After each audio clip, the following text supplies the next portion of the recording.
Doctor Babasaheb Ambedkar यांच्या स्वप्नातला Republican पक्ष उभा करायचा असेल तर सर्व आंबेडकरी पक्ष संघटनांनी किमान समान कार्यक्रमावर एकत्र येऊन 2024 ची निवडणूक लढवावी, अन्यथा त्यांच्यावर वेळप्रसंगी दबाव आणला जाईल, असा इशारा कोल्हापूर बहुजन ऐक्य चळवळीचे संस्थापक अध्यक्ष मच्छिंद्र कांबळे यांनी पत्रकार परिषदेत दिला आहे।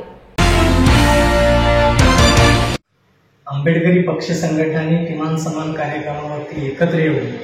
2024 ची निवडणूक एकत्रित लढवावी यासाठी बहुजन ऐक्य चळवळीच्या वतीने गेले काही महिने वेगवेगळ्या प्रयत्न सुरू आहेत आणि त्याचाच एक भाग म्हणून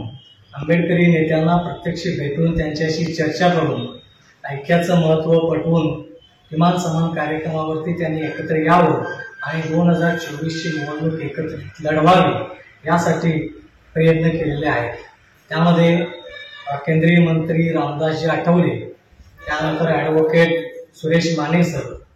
नागपूरमध्ये डॉक्टर राजेंद्र गवई, प्राध्यापक जोगेंद्र कवाडे यांना भेटून नागपूरमध्ये त्या संदर्भाची प्रेस मी घेतली। त्यानंतर मुंबईमध्ये ॲडव्होकेट प्रकाश आंबेडकर साहेब आणि अनंतराज आंबेडकर साहेब यांना भेटून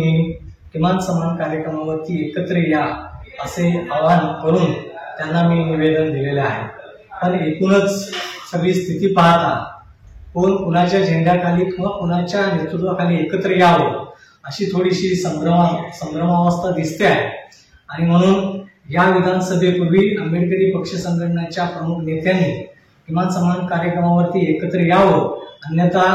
बहुजन ऐक्य चळवळीच्या वतीने जनआंदोलन मोठ्या प्रमाणात सुरू केलं जाईल आणि नेत्यांना